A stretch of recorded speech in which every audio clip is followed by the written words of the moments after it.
All right, good morning, everybody, and welcome to day 4 of the 15th Annual Chagrin Documentary Film Festival. My name is Mike Wendt, and I am not only a staff member here for the Chagrin Documentary Film Festival in the operations, but I'm also, I work for the Greater Cleveland Film Commission as the production coordinator and also a documentary filmmaker myself. So I'm always grateful when they ask me to do this and just get to interact with all the talented filmmakers that we have here in town. Real quick before we get started, just wanted to let you know that a generous donor has offered to match donations made during the Film Fest. This means that every dollar that is donated today will have double the impact for CDFF. Ticket sales cover less than 10% of bringing this inspiring event to you, so please help use the QR code on this, I don't know what screen, but you know, maybe I'll just put it on my shirt later. You know, so use that QR code to help donate now via Venmo or see a volunteer following the discussion. So we're honored to have each of these filmmakers here, and I can't wait to kind of dive into this. So please, for each of you, could you tell us what your name is, tell us what film you have, and I guess tell us a little bit about, or you know, maybe the synopsis for anybody who is not familiar with what your film is. Thank you. Yes, my name is Ryan Russ. I'm the director of Hive, the Honeybees. And so Hive is about a heartfelt story about a local beekeeper from Pittsburgh who goes beyond the conventional ways of beekeeping. So using technology to help him, you know, with beekeeping and things like that, and dives deep into the history of honeybees and how they are providers for us. I'm Caroline Jones, the director of a film called American Delivery, and we made this film because we were searching across the country for solutions to the maternal mortality crisis in the United States. And what I thought was going to be a very dark journey into what really causes this problem actually offered a lot of hope as I was able to follow 5 women as they gave birth and what choices they made. And it showed me that there is a way for us to have some agency over our bodies still, even in this political climate that we're in and all the ground that we're losing. But we have to know about it. We have to really educate one another about what's possible. So that's what I hope to do with this film. Good morning. My name is Jude Pago, director of Letters from the Battlefield. The first thing I want to say is I'm so amazed watching your films. I'm like, look at that, look at this. This is amazing. I didn't do this, I didn't do that. But I really respect you, and because this documentary featured some amazing films. So good job, and it's good to be around fellow collaborators. Our film is about a friend of mine that I went to high school with. We knew each other from a distance, but 40 years later, I went to her Airbnb, and she told me the story of losing her father when she was 5 years old. So her mother, her father was American, her mother's German, they moved to America and just lived their lives. And then when she was pregnant, 36 years later, a friend says, it's too bad you have nothing of your father to share with your child. And she goes, actually I do. She had letters and tapes that her mom used to exchange between them. And 36 years later, she got to know her father through letters. And then she got to meet a family of a soldier that used to fight against her father and realized that that man that we all considered the enemy at some point used to write letters to his wife and kids. So they wrote a book together called Letters from the Battlefield. One side is Vietnamese, the other side is American, showing that these two soldiers, though they were fighting each other, they both had loving families that they were, you know, looking forward to being home with. So that's what our story's about. Hi, I'm Jennifer Hutchins. I'm the producer of the documentary Spiral, which is about what it's like to go through bipolar as seen through the eyes of one family. We spelled spiral with a Y because you feel like you're spying on the family. It's over 30 hours of home video footage that we twisted together in an 80-minute film. It's over the course of a decade. It's a husband and wife. It's about love. It's about rock and roll, and it's about bipolar. And it's it sets up the problem for what a family goes through when somebody's afflicted with a mental illness, and in this case bipolar. And as Randall, the husband in the story, would say, I made every mistake possible in his own eyes, and he said, I want to show everybody the mistakes I made so that they don't make the same ones, and they can understand what's about to come down the street. So we not only made this movie, but we've created a movement called Shattering the Silence to put all the resources and videos that relate to solutions on the website. So right now we're on a nationwide journey to partner with organizations and figure out like what is the solution. We haven't found an exact solution yet. Amazing. I'm so honored. My name is Özlem Ayşe Özgür. I'm the director, producer, editor. I'm the filmmaker of the Lemurs on the Verge, the red-bellied lemurs on the verge.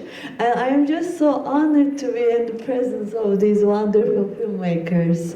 What an amazing film festival this is. Like every film is a journey. It's just amazing.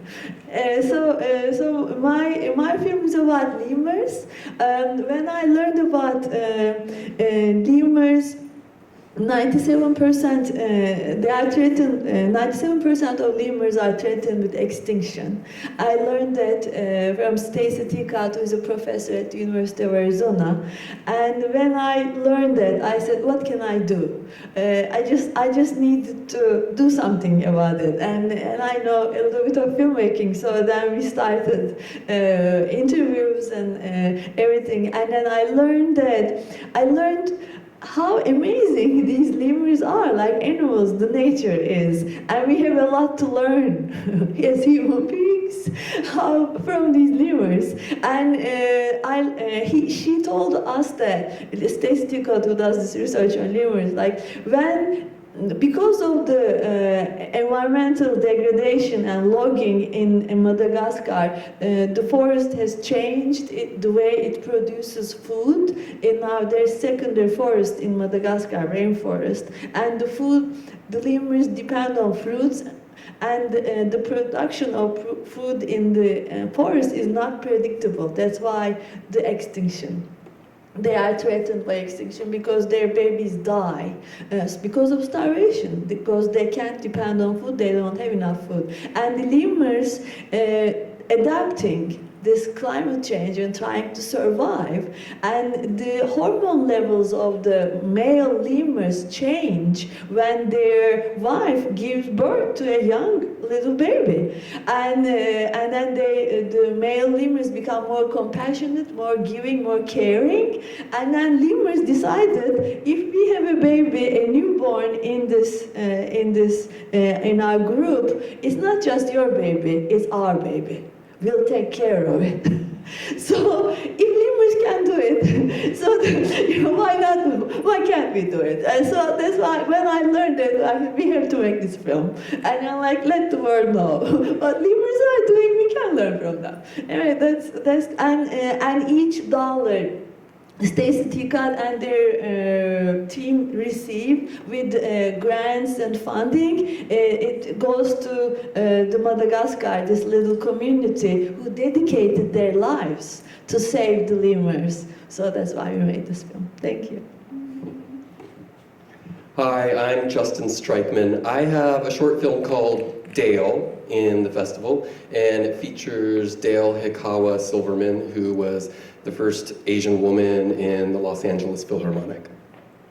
That's amazing. All right, so one of the questions I've got to host several of these over the years, and I always like to kind of start with this question. You know, documentaries, I believe, they're more popular than ever. What is it about documentaries as storytellers that appeals to you? We'll start with Justin, sorry. Okay, what is it about documentary storytelling that appeals to me? I mean, my impulsive response is that I love documentary, but I also love fiction. And some of my favorite directors are people like Agnes Varda and Werner Herzog, who seamlessly move between fiction and nonfiction. And So I guess it's storytelling and visual experience that just draws me to film in general. With documentary in particular, because I'm a filmmaker, but I'm also an editor. And my day job is as an editor, and I'm trying to move my career more towards documentary editing. And why I'm doing that with editing is because this sounds superficial, because I do believe that fiction contains a lot of power for change. But I imagine or fantasize that that work as a documentary, that in my work as a documentary editor, I'll have more opportunity, spend more time on material and subject matter that feels like it has the potential for impact on our world. That's amazing. And then, Aslan, what do you think? Well, I think I'm a documentary filmmaker, so I'm prejudiced. So I believe life is more interesting than fiction. No offense to filmmakers who are interested in fiction. But when I make stories, especially documentary film, I feel like I'm in the middle of life with my camera, and I'm holding the pulse of life with the camera, and I'm interviewing people. I'm learning constantly from their life stories, and I believe, like life is more interesting than fiction, and fiction imitates life. And I believe, I want to believe that we might just maybe have a little bit more impact for change, because when people see, oh, this is a real story, these people are on the ground, like they're fighting for change, they are dedicating their lives, it creates a little bit more, what am I doing here? I'm just sitting on this couch, just like watching TV, like maybe I should go and join them. And so that's what I believe documentary film can do. So that's why I'm doing it. Thank you. That's great. Jennifer? Why choose to be a documentarian? I think for a lot of us, me especially, the story finds you. And it makes you feel something, and it makes you mad or burn, or you want to scream and shout and tell people there's something wrong here and I want to show it. Or there's something right here and I want to show it. But it's this passion to want to connect with the audience, whoever you can get to watch it, like, watch this, we need to do something right now.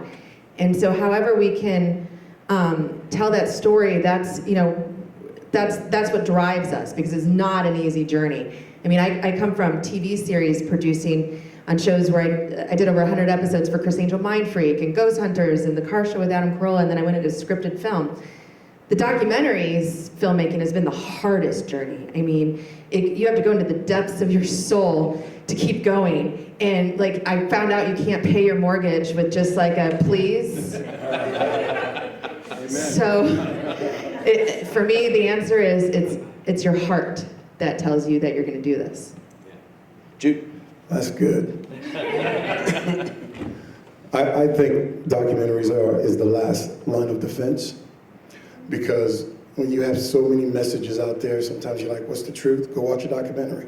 You do have to be careful, because some of them are biased, but the truth is, it's the last line of defense. It's like a purge, it's like a diet. Because me, I worked in TV for years too, and it's like, after a while, watching the wonderful fiction movies that I love, and I'm gonna make feature films, not just documentaries, but after a while you're like, all right, I've had enough of this. I need something where they cut to the bird and I watch the bird fly. Like it's documentaries, you go there. And thinking of that, mine was moving too fast, I gotta slow it down. But I think it's the last line of defense, and I believe that when all is going crazy, go watch a documentary. You should find the truth somewhere in there. So it's that's why it's just like social media. Like, I love watching my grandkids do what on the phone. Papi, watch, and he does a flip. That's a documentary, and that's why we like social media to an, like you could go on Facebook Live, because for a minute you're watching the person do something stupid, but you're like, well, let me sit here and see what they do. Documentaries possess some of that. You know, some fiction, some of that, but it's the last line of defense. Said it 3 times. Wow, so many good things have been said here. It's hard to, I mean, a combination of everything they said. But I started off as a still photographer, and I went to photojournalism school. So I really thought I was going to go into news. I have watched over the course of 40 years the deterioration of our news. You know, when I went to school, the one thing you didn't do was tell people how you felt.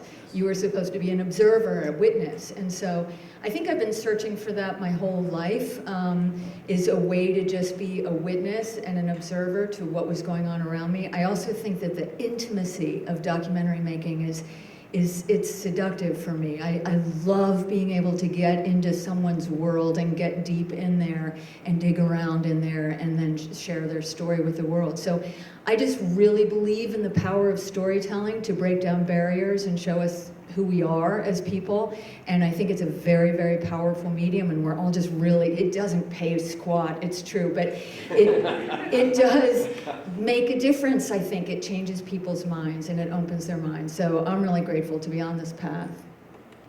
Man, you guys are killing me with all those answers. So I'm guessing a combination of everybody's. But for me, I think growing up watching the History Channel and being obsessed with that, and just, you love it, and you continue as you grow older. Then now with Netflix and streaming, there's so many great docs, and then being able to finally be that filmmaker and tell that story. And my expertise comes from the advertising world, so I got 30 seconds or 15 seconds to get someone hooked to buy a product, but now I have 25 minutes or an hour to tell a story. So being able to finally combine all those to tell a story, and my approach when I go to commercials is I'm a docu-style filmmaker. That's the way I shoot if you want a commercial like that. So it's kind of been over the years, just kind of building up, and now I can tell great stories. That's amazing. Now, kind of piggybacking off of what some of you said, that sometimes we as documentarians, we're not in it to become rich. I mean, it would be nice. But what was that aha moment when exploring these stories that you decided, I want to go full in and tell this story? Because as we know, sometimes it can take years sometimes to get these documentaries from conception to the screen. So what was that aha moment for you? Aha moment, I guess. So the beekeeper in the film is my uncle, and my mom would go ahead and help him spin the honey, pull the honey, and she said, hey, you gotta come down and you gotta check this out. So I come down there and I see this whole operation. As a filmmaker, your brain starts working, the gears start moving, and I knew right then and there, it's like, this is a story I have to tell because I've never seen this before. So that was like the aha moment for me. Oh, the aha moment. Well, I'm really motivated by the news around me, and the headlines for the maternal mortality crisis were overwhelming. It seemed like every time I turned on the TV, I was seeing something about it. So I wanted to see what we can do, and I just started to dig in, and then realized that I had to pull back and remind people what an incredible thing is that women give birth. I mean, I think we've kind of forgotten that that's worth protecting and that we have to speak up about it. So I guess I was motivated by the news. Good question, man. Well, for me, I had a moment when Jacqueline told me the story. I told her I can make that a movie. I can produce that for you. I can direct that for you. But my aha moment was after I started radio, moved over to TV, in front of the camera, behind the camera for years. We all know what that's like. But I ended up in LA, and I spent 13 years there, making films, blah, blah, blah, working. And then I realized, well, I don't have to make movies from LA, so we moved to Colorado. And I remember that aha moment. That day I was on my bed. I was happy. I'm living in Colorado. I'm paying my bills on time. Credit is back up. I'm good. I looked at my wife. She's coming out of the bathroom, and I said, I'm happy with life. I'm satisfied. I'm not going to die, but if I died today, I'd be happy. And I don't have to make movies. And that sweet woman looked at me and said, listen here, black man. I followed you from Atlanta to DC, to Colorado to LA. And after all these years and believe you making movies, you're going to be successful and you're going to make movies. That's my energy. But she reignited in me because the satisfaction was not giving up. It was more like, if I do it and I succeed, that's fine. If I don't, that's fine. I'm happy. She's like, no, do it and succeed. So that's my aha moment. My wife. I watched this footage that Randall, whose life story this is about, had, and saw this woman that could be my friend, your friend, everybody's friend, graduated top of her class with honors in nursing. And then I saw the end, where this is somebody that you might see under the bridge, homeless. And I saw what happens. This could happen to any one of us. And this is somebody that it shouldn't have happened to. I mean, this is a nurse. And it scared me, and it made me realize that this is important. And I want people to understand that the people under the bridge, they're not just on drugs. There's a layer that's deeper.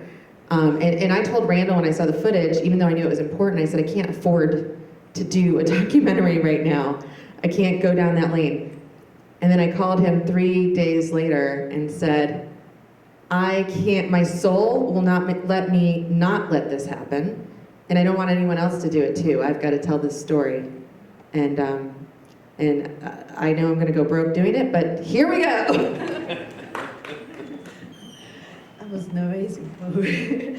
So my aha moment was when I had the interview with Stacy Teacup, when she said, Özlem, 97% of these lemurs are threatened by extinction. And there is a whole community in Madagascar. They live in huts. I mean, they are like trying to sustain themselves, but they dedicated their lives to help these lemurs. And when I heard that, I said, okay, what can I do? That was my aha moment, because I got all this studying, education, all these things I did, but what can I do for you, for the lemurs? Like, how can I use what I learned in terms of storytelling and filmmaking to help the lemurs and also to help the community? That was my aha moment. Thank you. Well, my subject, I'm good friends with her daughter, and she told me that her mother practices viola for hours on end in front of a big flat screen TV playing football. And I used to be a musician, and so I was just immediately struck by that image of this classical rigor and brute team sport. And so that was the gem. That was really the entry point for me. I think maybe on a deeper level, because I'm also finishing up another film that's a psychological horror film that only has women in it. And this film that I have here is about a woman. And so I think it's really like my interest and curiosity and celebration of women who have really strengthened me in my life, especially as a queer person. Yeah. Excellent.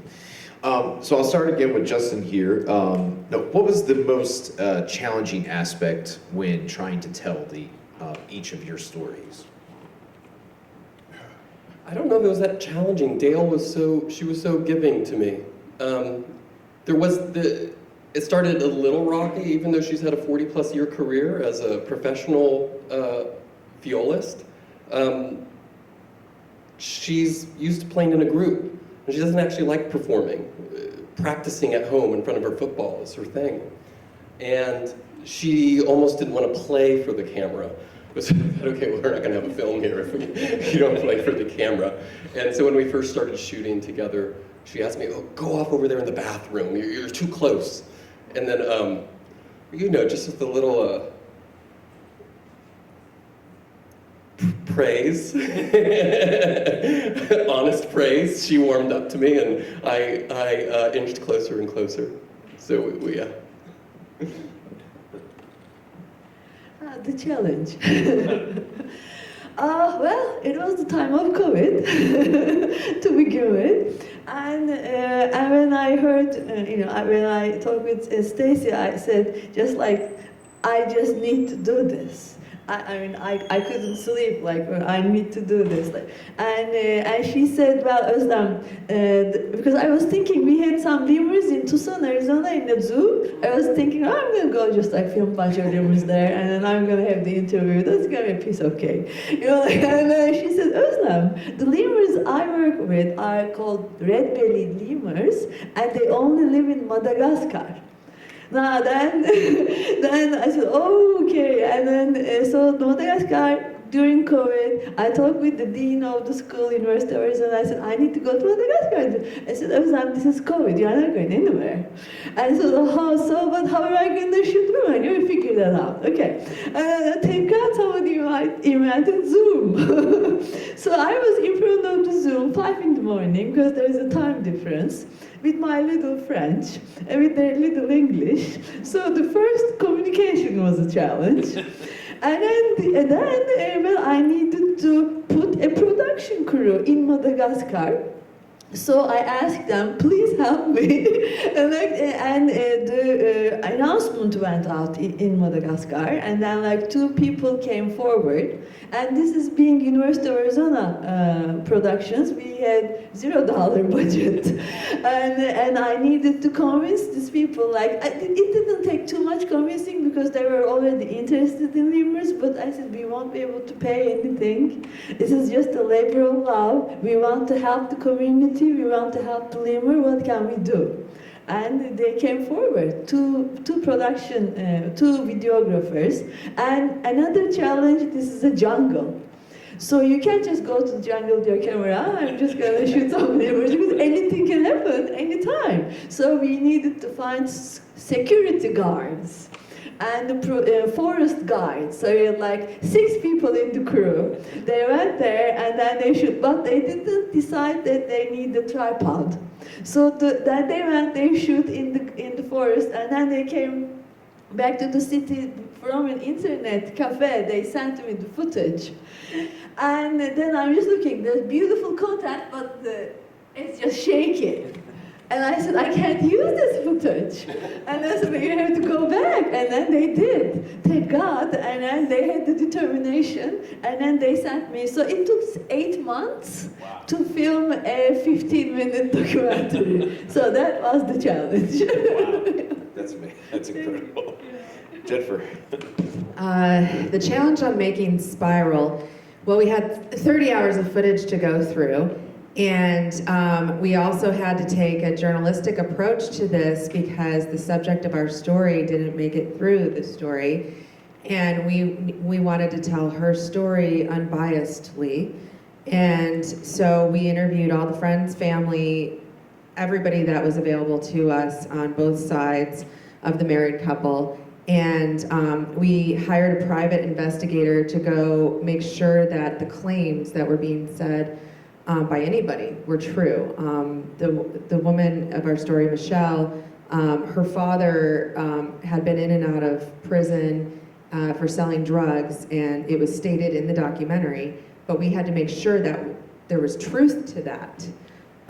So there was just a lot of layers. We decided to not have any sit-down interviews and really just tell the story from the angle of the home video footage, which also made it challenging. And we found a solution of scanning thousands of pages of letters, diaries, journals, social media, medical reports, and we were able to interweave that into the footage. And we were able to tell Michelle's story and her side through her own writing, which then we put up graphically and had voiced over. And it's literally tracing her handwriting, while our voiceover actress, Michelle Trachtenberg, who's known for Buffy the Vampire Slayer, became Michelle. And it was really, really weird because, I mean, it was almost like she was possessed by Michelle when she did the voiceover. Powerful stuff. Jude? Wow. Wow. Okay. What was the question? I rehearsed my answer all the way. Oh, yes. The most challenging aspect. I want to hear that every time I speak. Oh, wow. No, it's just the people I'm staying with. the lady's ex-husband was bipolar. So she went to see it, and she was telling me about it. So for her to tell me how it affected her and then to hear you talk about it, was like, wow, okay. All right, for me it was my executive producer. The story's about her. And is this gonna air somewhere? Or can people see this later? I mean, it's filming, but maybe I'm gonna say I know Kendall's here. He could probably take some editing. Oh yeah, don't reveal the liberties. ending of our film in this footage. X out. Right, that's right. So her mother thanked me. She said, "Thank you for making my daughter sound so good," because Jacqueline is a fast talker. She can say, "How are you? What happened to you yesterday?" She can say 5 sentences all at once, and she'll explain the story. So this happened today. So there was nowhere to pause. She talked, her words were like this. They were all like this. So that was a huge challenge. And then it was so much of her, she wanted to take things out. And I'm like, no. Like we literally went to where she used to live. And while we're sitting in front of this big complex, a lady walks out that lived where she lived. So I'm like, we filmed all that, but she didn't want that in the film. I think she started to feel like it was too much of her, and I'm like, no, that's what's gonna make people fall in love with you and your story. Right. So the challenge was going back and forth. We actually, on my patio one day, she sat down, she rehearsed this, and she had a piece of paper, and she wasn't advertising. So she sat there and she broke down to me what she wanted to do and why. And I was sitting there thinking, I'm done, I'm walking away, no way, you're wrong. But I just received it.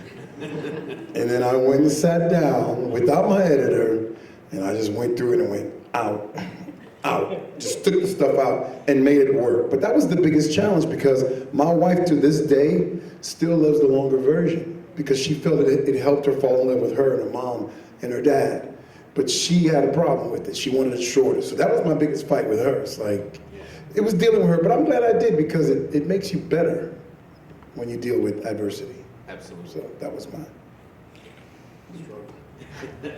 So, I guess the hardest thing, the biggest challenge, was finding 5 women who would let me into this unbelievably private moment of their lives where they're giving birth with their families and their husbands or their moms or their sisters.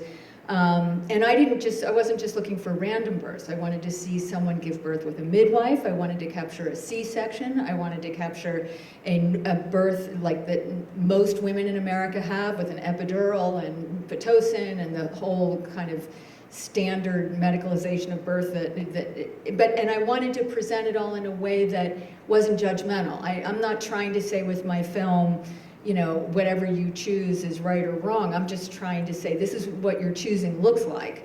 And then however you choose after you have this information is fine. But on paper you sit in your office in New York City and you think, well, I need to find someone having a C-section. Well, then you have to go find someone who's gonna let you film their freaking C-section, which is like, it was challenging. But it was a really great process, and I have a female producer, and I think, and my cameraman is just fantastic, and I just think that we had a way of working with the women that made them comfortable for us to be there through the whole thing.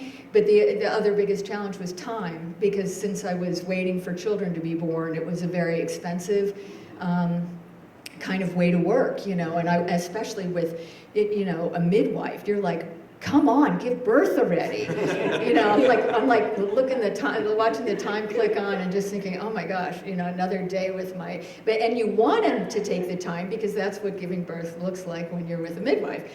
So that was challenging. Well, for myself and the crew was not getting stung by the bees. That was when I told everybody about it, and they're like, well, how close are we gonna get to the hives and stuff? Well, I was like, we're gonna get pretty close, but as a director, I had my monitor and I was back farther and let them get up in there. But that part, but also for me, edited the doc as well, and I never edited anything that long, and that was the 3rd version of the film. And I was worried, are pauses okay? Is fading to black okay? I just wasn't sure. And so that was a very huge challenge to me as I was going through it and wondering, is this okay? Is this going to make sense to the audience? Absolutely. So I have a few more questions, and if any of our audience members have questions soon, have those ready. As we've kind of touched on in some of these, some of the various responses, that funding can sometimes be a thing. And I think this day and age, as costs of living is just going up, I'm sure it becomes more difficult to find funding. How, and I know it's kind of that awkward question to ask, but how did you help find the funding for your projects? So for me, it was all funding for myself, saving up and things like that. And for crew-wise, it was all favors. I get them on commercials in a couple months, so they help me film the doc. But the biggest for me was paying for the sound design, which was worth the cost, and paying for the custom score. Those were the two big parts for me. But yeah, pulling favors for this first one was big for me. So I, right in the beginning, put together an advisory team that I went to help me raise money to make this film. And they were nurses. They were people who really are on the ground making a difference in the world of maternal health care in the United States. So they started the funding, and then we, once I filmed a little bit, we'd cut something together, and then I'd go someplace else. So we ended up having UPenn Hospital System be a huge supporter of this project, because they really believe in midwifery, and midwifery being a part of maternal health care moving forward. Okay, so when I came on board, Jacqueline had already written her first book, and she had been to Vietnam, so all that was funded. So she had investors that had invested 9 years ago. Wow. So when I came in, I had just left my full-time TV gig, and they gave me some early retirement, and I had another documentary that I was producing. So I was 20 years old again. Babe, I'm gonna make this one, I'm gonna sell this one. We just bought a house, and then I went completely broke. But it was, but she had friends that just supported, and when they supported and they saw the 20-minute version, they were like, oh, within a year we got to do a lot more than those 9 years. Not to say that nothing happened in those 9 years. Sure. So it was friends of hers that invested. And what I like about it was,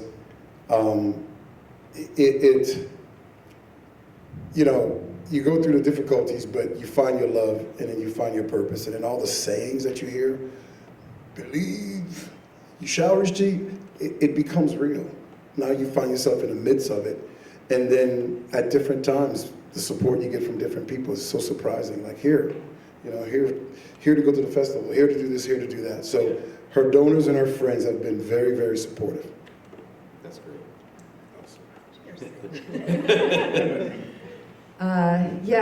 Ours was a believe too, and the doors kept opening.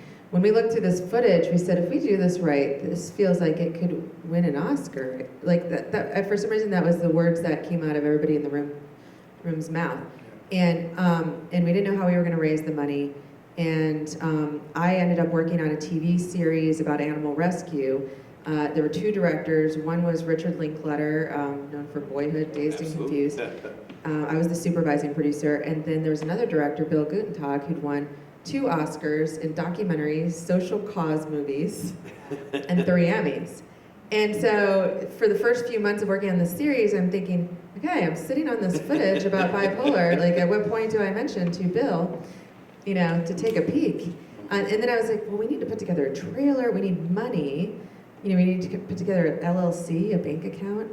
And then our executive producer, Kiki Teague, who's in the audience, she owned a restaurant in a little town called Round Top in Texas. Very popular restaurant, her and her husband Don, former news correspondent. And they mentioned to a rancher, we're so passionate about this film, this footage, and it shows the story of bipolar. And he was so impressed by whatever she said to him that he wrote a check right then and there for $5,000 and handed it to her. And that was the money we needed to put together the trailer, and get the LLC and get our attorney. And then we had to track down the rancher because we couldn't legally accept the money. We needed him to sign an investor document saying, this is a risk and you probably won't get your money back. And at the same time, I'd been somebody came into my life and said, I want to invest in movies. Like literally, and I was like, you just walked into the right room. And I'd been working with him for a year, and he was interested in Justine Bateman's directorial debut, and she was doing a scripted movie about mental health. And at the very last minute, he walked out on a very big money investment, and it was really devastating. And a year later, here I am, and we've got our $5,000 and whatnot, and I thought, I'm gonna call him back. I know he's into mental health.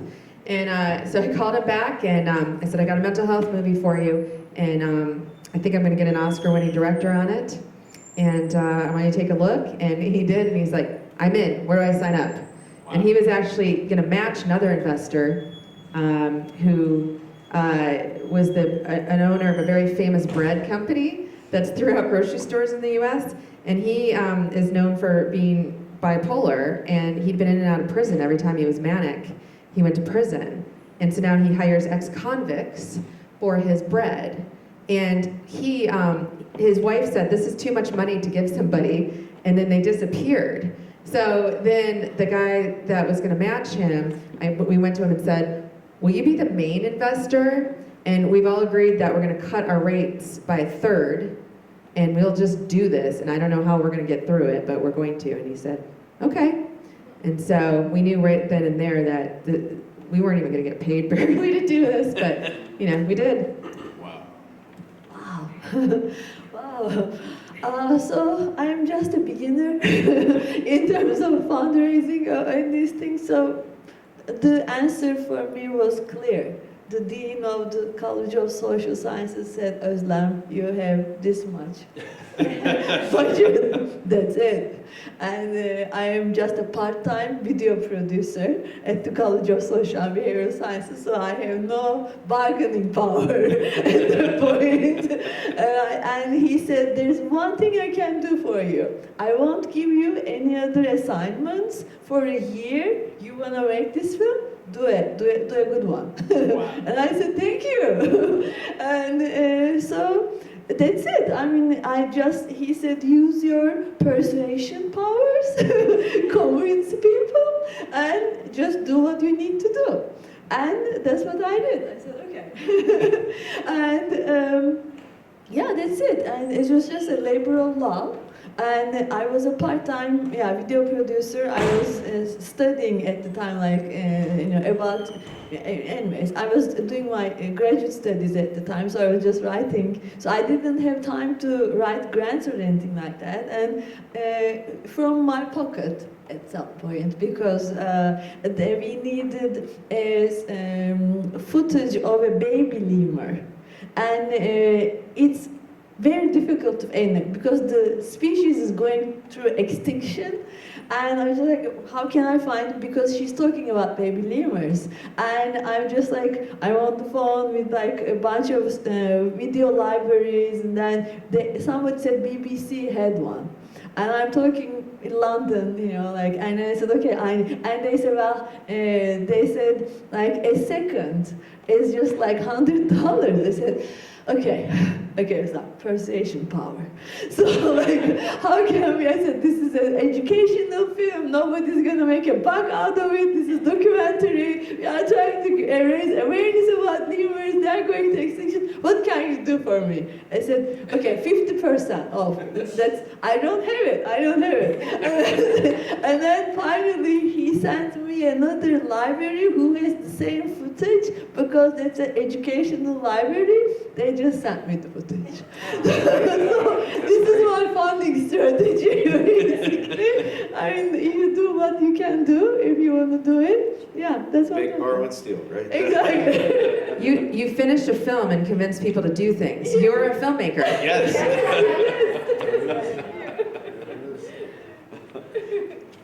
Well, both to my benefit and my downfall, I come from a long background of very scrappy DIY performance, theater, and video making. But also this film, the conceit of it is much smaller in scope than many of the films on this stage. The idea of this film was to spend a day with Dale from morning to night. So it's very much about spending time with her, reflecting on her career, at the end of her career in retirement, like a day in the life of Dale. So it didn't take many days to shoot. I shot it myself. I'm an editor, so I edited it myself. And Dale provided music for me, so I had music.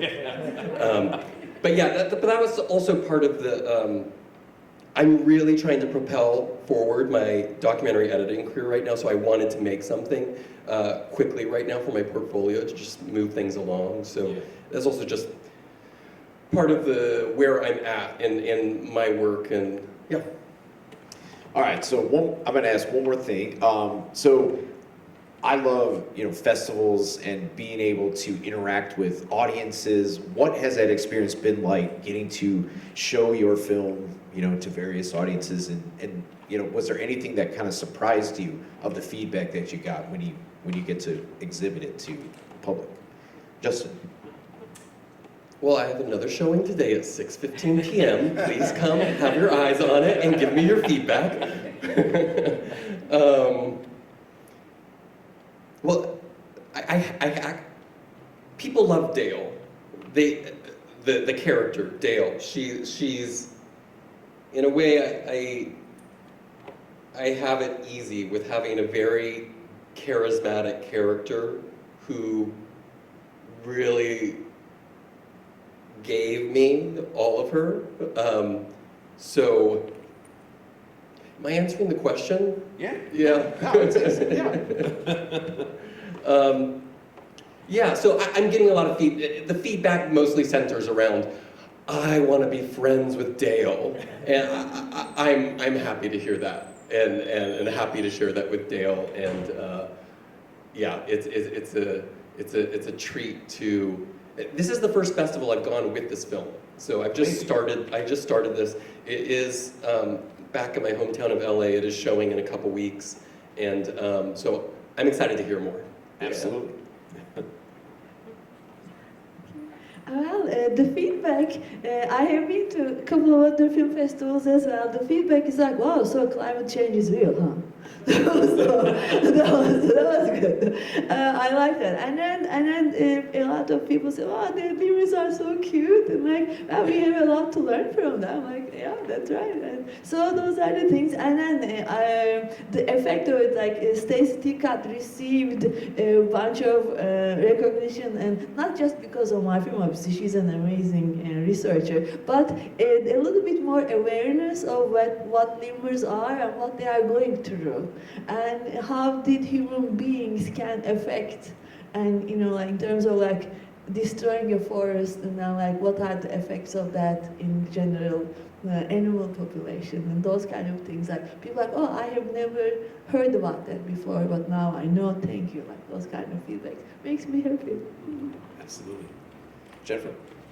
I think first off, there's no film that's more important than the other ones here, and it's so important what you all are doing because you're passionate and you're telling a topic that needs to be heard. And it's really important, like somebody that's the first female of something, and lemurs, like my ex needs to watch that movie, so. Well,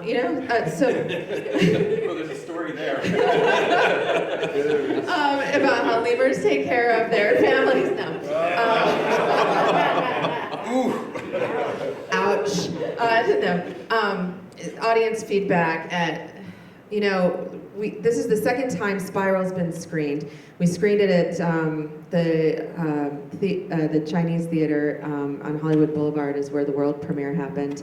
And I had to walk out of the audience a couple times. I was so nervous how they were gonna receive, because our film's not easy to watch. And we knew it was gonna evoke a lot of emotion. I cry every time I watch it, from like the first rough cut, and I've never not cried when I watch it. And it was really powerful sitting in the audience. I mean, nobody moved a muscle, and you could see people crying. And I was not prepared for people to walk up to me afterwards and tell me all of their stories and their friends and family and brothers and sisters who were going through the same thing. And everybody wants solutions and answers. And,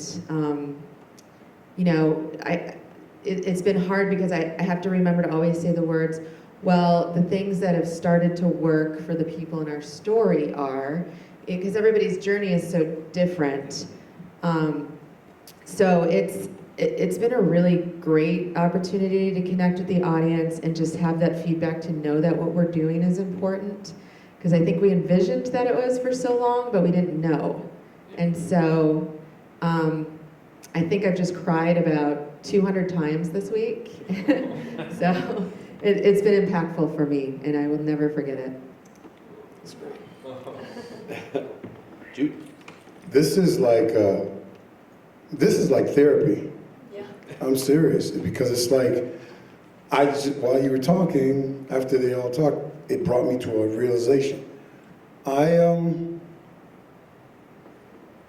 I never really enjoyed my film, so I have a friend who's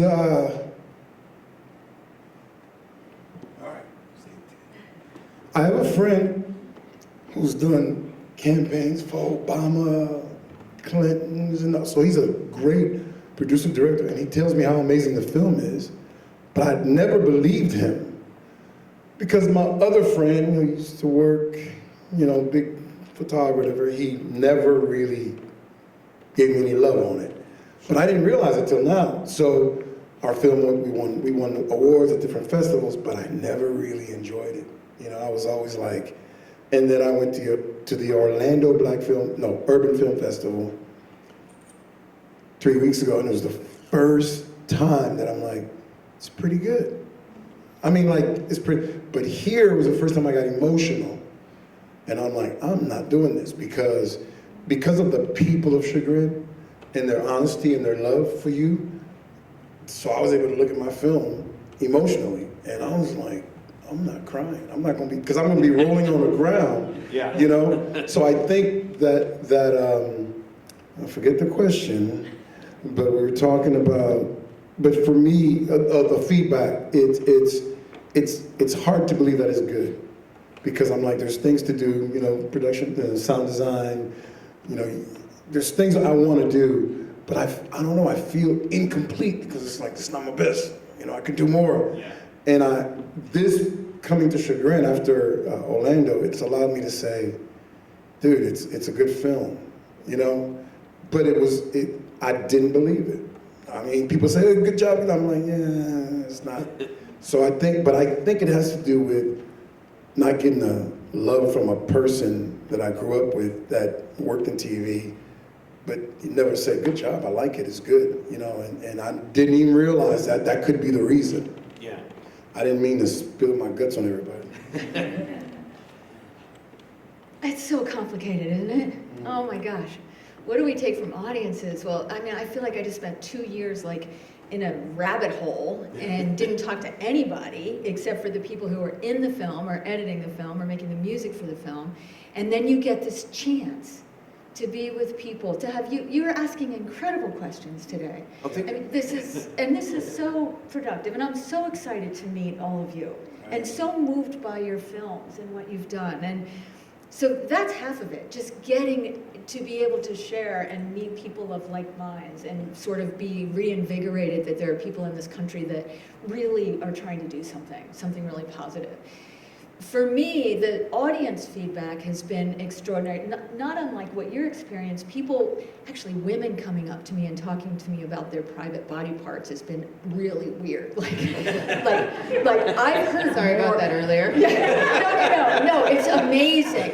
Like, I've heard more women's birth stories than I even thought I would ever want to know. And I'm hearing, like, they say words that you wouldn't think they would say in a public setting. All of a sudden you find yourself like standing there talking to somebody about their uterus or something. It's just weird.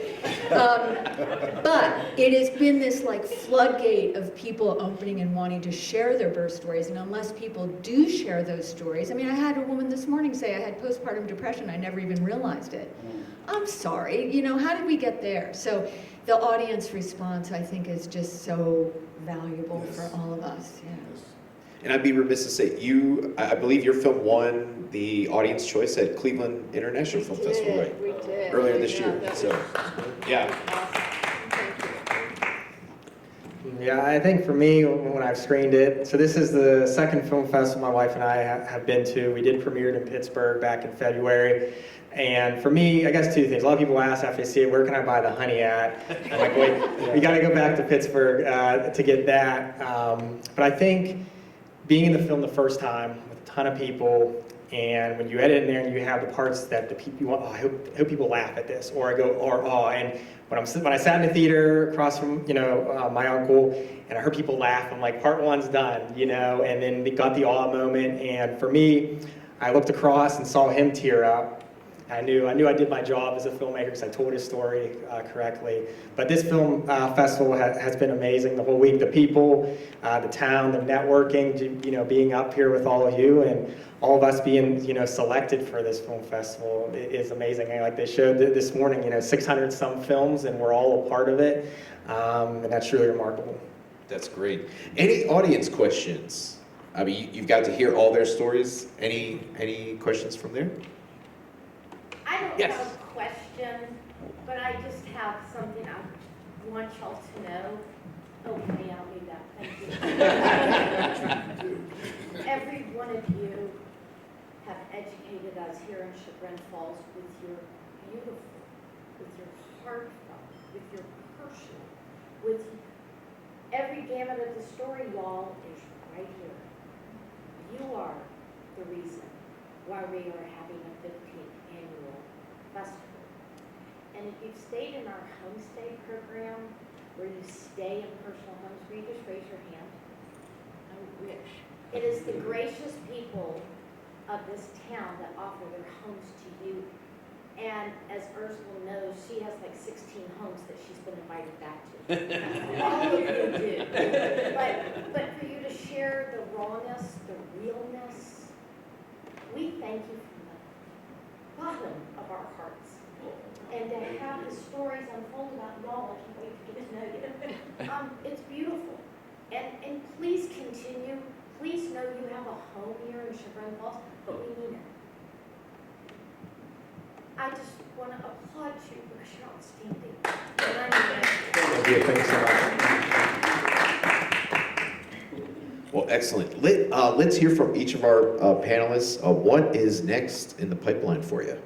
Well, I can't go too much. It involves food, something you consume every day. I have a team, we're working on something, help pitch to get funding, but involves a very large food item, and I'm very excited to hopefully submit down the road to Chagrin and have it involved here.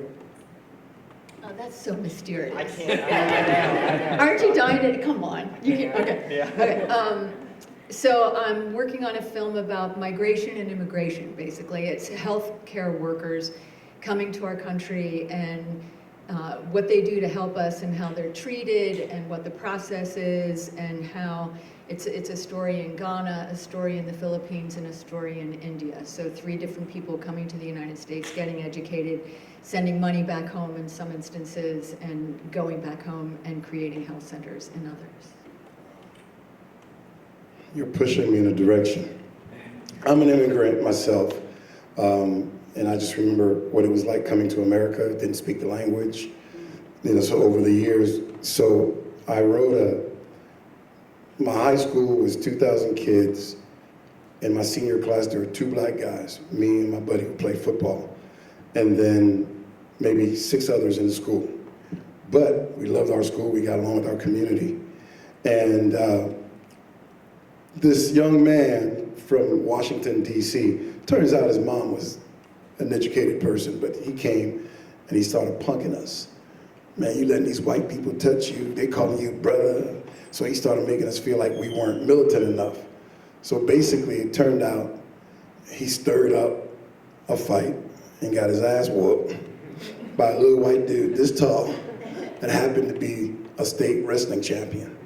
And then when he got his butt kicked, he blamed my buddy. He had his friends from DC come with guns. Well, suppose I never saw a gun. But so I wrote a script about that story, about that weekend. But in it, I dealt with some immigration things because my character, was dealing with a family that was very religious and strict and still lived like they were in the Caribbean, even though we were in America.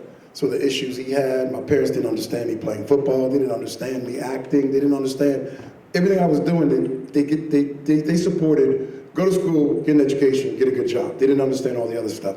So I did a film about that and about what it was like to be one of the only black people, you know.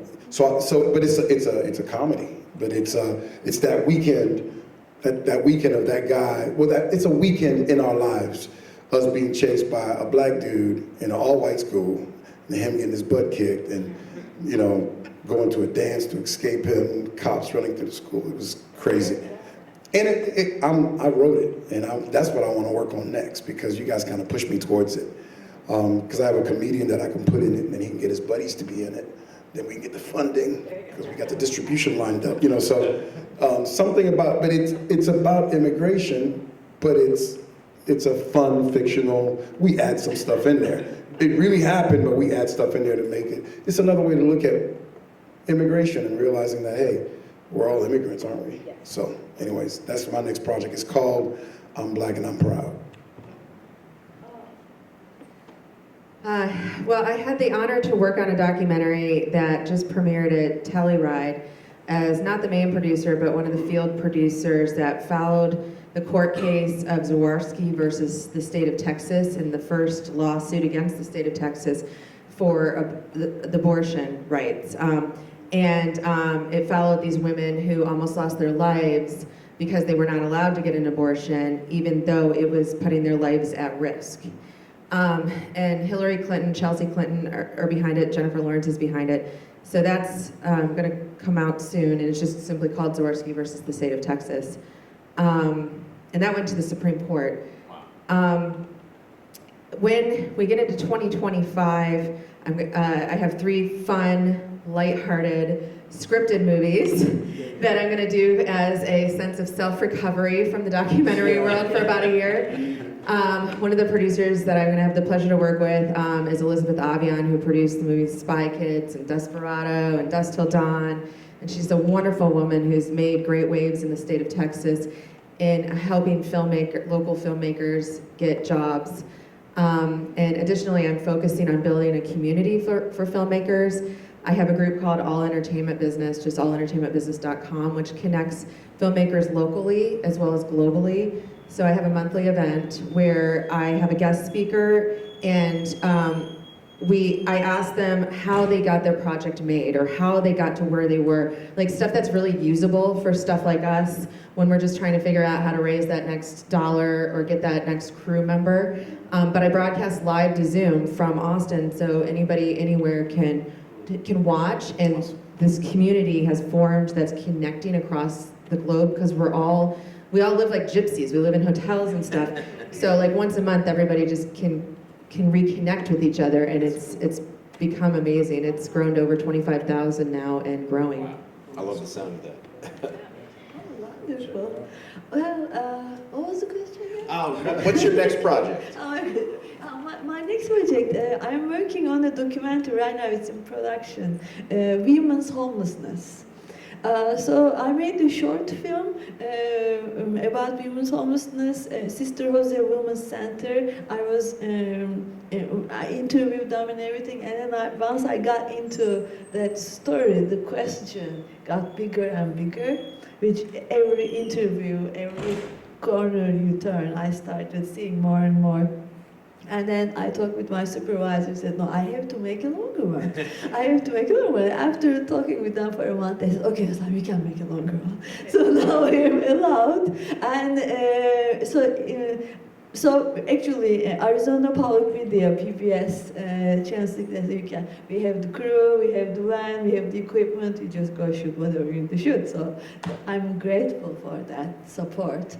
And this will take a while because women who are out there, homeless women, is elderly women homeless. They are not drunks, they are not drug abusers, they are just women who worked all their lives, they were respectable, beneficial members of their community, but they have a fixed income in this world of rising rents, and they can't afford the rents anymore. And these cruel, unfortunately I have to use that word, cruel landlords just kick them out. Like if you can't pay $1,500, you have 28 days, get out. And then I met with these women, 75 years old, 80 years old, with walkers. Anyway, so that's what I'm working on it. Yeah. Anyway. So I give me a year. Thank you. I've got a few projects in the pipeline. As I mentioned earlier, I'm finishing a psychological horror film that is about generational trauma. I'm working with the composer right now, and that will hopefully be done by the end of the year. I'm working as an editor and collaborator on a documentary about a once more prevalent, now scientifically disproven, yet still used horrible methodology of helping those with severe autism communicate. And this practice has unfortunately led to rape and murder and wrongful imprisonment. So that's a big project around the bend. And then I'm in the early conceptualization stage of a new documentary about quantum photonics. My subject is an expert in this field, and he relates to his work as molecular filmmaking. It's the analysis of, at speeds of time faster than nanoseconds, the instigation and interaction of molecules, which is really the groundwork for all physical manifestations. And so my entry point there is the intersection between image and knowledge and how much subjectivity might be involved in that. Wow, that sounds great. Well, I think we're at the end of our time here. I thought the hour kind of flew by. I don't know about you, but please, let's hear it for all of our filmmakers, panelists, and thank you so much for coming to support the 15th Annual Chagrin Documentary Film Festival. Please go see their films if there's still showtimes left, right? Okay. 6:15, 6:15, right? Yes, yes. Yes. Yes, so please get out and support these. Thank you so much, everybody, and have a great day.